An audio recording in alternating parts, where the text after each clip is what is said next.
Welcome to DT Originals Presents Crime Files. On this episode, we will discuss a gruesome murder that shook the city recently as a young woman was pushed onto the train tracks at the St. Thomas Mount railway station. I am joined by my colleague Shrikant, DT Next crime reporter, who tells me that this is not the first time Chennai has grappled with such a case. Shrikant, welcome. Hi Malavika. Yes, you are right. Chennai, this is not the first time Chennai has grappled with such a case. When the St. Thomas Mount murder happened, the first recall which the general public and a lot of us journalists did was the Arumbakkam murder case, which happened in 2016, as many of them might still remember. The victim was an IT employee, Swati. She was hacked to death by her stalker. The case has reached a dead end now. Now you see the suspect was arrested in the case, Ramkumar. He died by suicide in prison. The stalker murdered in a railway station. A lot of similarities with this case. So what happened in St. Thomas Mount railway station is that on October 13, around 1 o'clock, she is a college student. The victim, her name is Satya. She is a college student. So she was to reach her college in Mambalam. So every day she takes the same route. So this guy comes, there are a lot of railway station, a public place, there are a lot of eyewitnesses around. But as you know, people, when such things happen, they try to mind their own business. Not a lot of people try to intervene. But there were people who saw like this young girl was being harassed by a man. He was forcing her to talk with him. A lot of things. I mean, this is a usual sight in, I'm sure, in most public places. A lot of cases are reported, some do not go reported. But all of a sudden, as the electric train was reaching the station, this guy pushed her in front of the train. 11 வரைக்கும் இதுக்குள்ளே நடந்தது. அதாவது அந்த பொண்ணை அந்த பையன் 3 பசங்க உட்காந்து பேசிகிட்டு இருக்கும்போது அந்த பையன் கூப்பிட்டான் அந்த பொண்ணை. அந்த பொண்ணு போச்சு, அவ்வளோதான் தெரியும். போய் பேசிகிட்டு இருக்கும்போது எந்த ஆங்கிள் வச்சு தள்ளி விட்டா சரியாக இருக்குமோ நின்று பேசணும், தீர்ந்து போச்சு. வண்டி வர பார்த்து தள்ளி விட்டு ஓட்டான். பிடிக்க யாரும் முடியல. It all happened in a span of few seconds. You see, the issue with murders happening in public places is that the same thing happened when Swati was murdered also. Since it happened in a public place and there were a lot of public around, immediately the victim's corpse was photographed. And all of us have smartphones, it was spread across.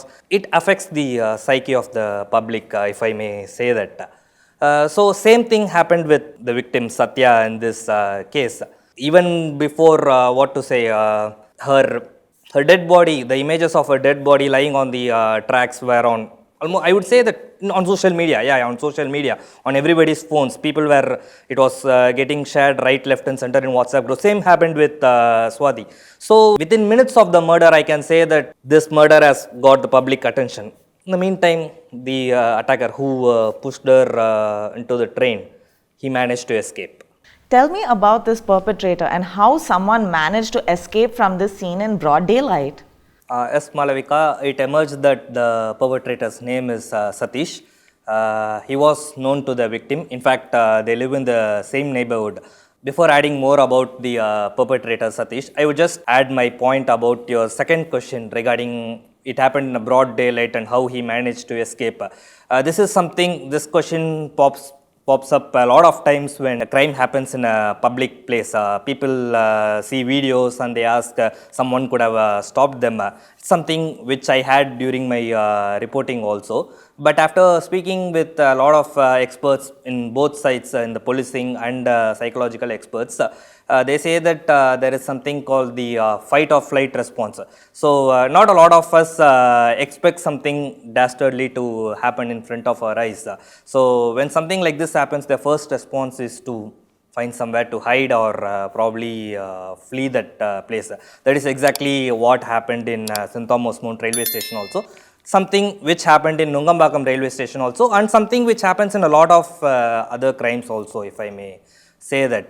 So Satish, he escaped.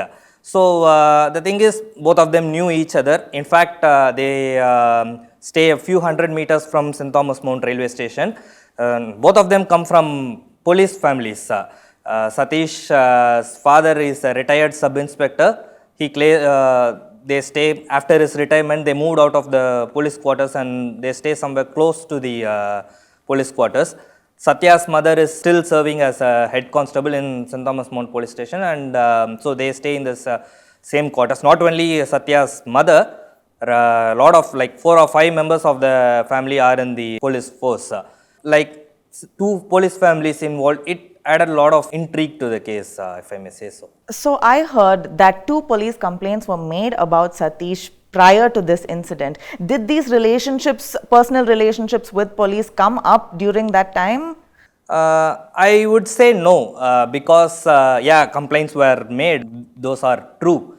But the complaints were made as a family member, like as a mother would make. Both are police families. They thought, I was there when Satya's body was brought home. Her uncle, he was wailing because they had Satish's future in mind.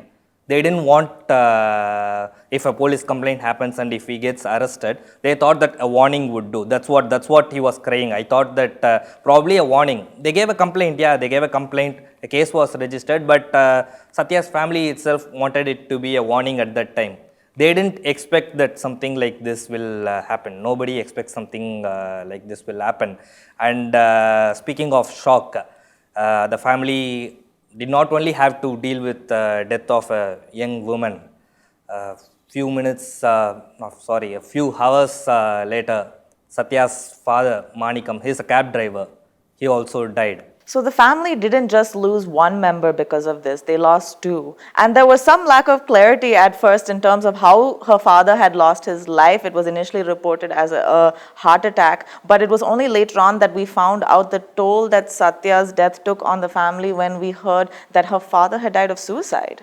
You're true, Malavika. There were 2 reports on how the father died. So first they said that there was a heart attack, but when we inquired in the local neighborhood, they said that he had consumed poison. But the fact remains that the family lost the daughter and the father. Both of their bodies were brought there. In the meantime, police teams managed to trace Satish at his hideout in Arumbakkam. He was arrested. So when we talk about Satish, people in the neighborhood say he's not someone who was very violent. He didn't have a tendency of violence. People didn't imagine that he could bring himself to do such an act. He is remembered as someone who is lazy, who wouldn't stick to one job for a long time. He was a school dropout. So this is the image of Satish. No one imagined him to be a murderer. So when he was arrested, it was a surprise for everybody, but it was more worrying for Satya's family. Now, as we discussed, Satya's family has a lot of police members in their family. Her mother is a woman head constable at St. Thomas Mount Railway Station. Same with her uncle, aunt, and a lot of people. Though the murder happened in St. Thomas Mount Railway Station, technically it comes under the jurisdiction of the railway police. Since Satya's family, there are a lot of police members. Commissioner Shankar Jiwal, he personally visited Satya's family and he expressed his condolences.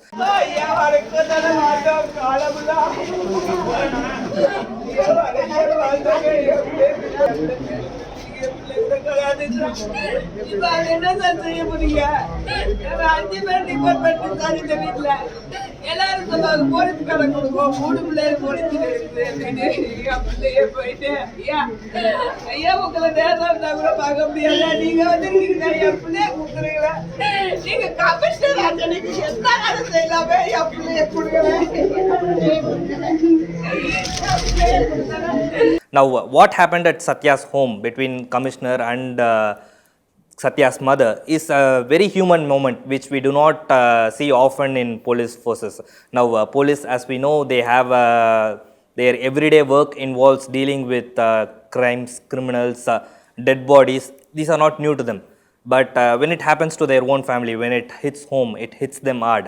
Probably that's what Mr. Jiwal also felt. When he went there, when he was expressing his condolences to the family members, you know, the relationship between a senior police officer and a constable, those lines blurred. So the head constable, she was crying to her boss.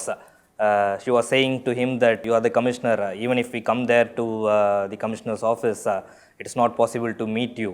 Now you have come here. Can you do something to get my daughter back? So it's a very human moment. So why it affected the family so much is that the family's hopes were pinned on Satya. So Satya was soon to graduate. As we know already, Satya's mother is a police constable. Satya's father was a cab driver. So the family had high hopes on Satya graduating and contributing to the family. She has two young sisters to support. Now the case has been transferred to the CBCID like in most cases, and CBCID has already taken a day's custody of the accused Satish, and the life goes on. You see, when I was there in the police quarters, there were two other constables apparently who have died in the past week, died of natural causes. So there were condolence posters in the police quarters. So Satya and her father, their posters will add in the compound wall. That's it. Like Nungambakkam Swati's case, St. Thomas Mount Satya's case will remain in the people's memory, but it's the family's burden to carry.